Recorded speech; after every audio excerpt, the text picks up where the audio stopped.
லோக் பவனும் வேணாம், ராஜ்பவனும் வேணாம். எங்களுக்கு மக்கள் பவன் வந்து மக்களால் தேர்ந்தெடுக்கப்பட்ட அரசுகள் இருக்கிறது. 234 எம்எல்ஏக்களும் சட்டமன்றத்தில் பணியாற்றக்கூடிய தலைமைச் செயலகம் இருக்கிறது, சட்டமன்றம் இருக்கிறது. அதுவே எங்களுக்கு போதுமானது. தேவையில்லாத ஒரு ஆணிதான் இந்த ஆளுநர் என்கிற இந்த பதவி. இது முற்றுமுழுமாக ஒழிக்கப்பட வேண்டும் என்பதற்காகத்தான் இந்த போராட்டம். குறிப்பாக அவருடைய RSS சித்தாந்தங்களை கொண்டவர்களை வெளி மாநிலங்களிலிருந்து கொண்டு வந்து தமிழ்நாட்டுக்கு ஆளுநர்களாக நியமனம் செய்வது, பல்வேறு உயர் பதவிகளில் ஆளுநருடைய தலையீட்டால் இங்கு அவர்களை பணி அமர்த்துவது போன்ற மிக சர்வதிகார தன்மையோடு நடந்து கொள்கின்ற இந்த ஆளுநர் பதவி என்பது முற்றுமுழுமாக ஒழிக்கப்பட வேண்டும்.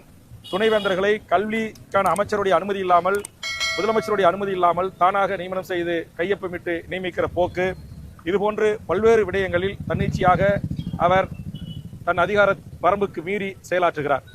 ஆதலால் இந்த தமிழக மக்கள் முன்னணி இந்த ஆளுநர் பதவியை இந்திய நாடாளுமன்றங்களின் ஊடாக இது முழுவதுமாக ஒழிக்கப்பட வேண்டும் என்கிற கோரிக்கையை முன்வைத்து இன்றைக்கு 60க்கும் மேற்பட்ட தமிழர் அமைப்புகள், தமிழ் தேசிய அமைப்புகள், பெரியாரிய அமைப்புகள், முற்போக்கு அமைப்புகள், இடதுசாரி அமைப்புகள், மனித உரிமை அமைப்புகள் என்று பல்வேறு அமைப்புகளை சார்ந்தவர்கள் ஒன்று கூடி இந்த ஒரு கவன ஈர்க்கின்ற ஒரு போராட்டத்தை நாங்கள் நடத்துகிறோம்.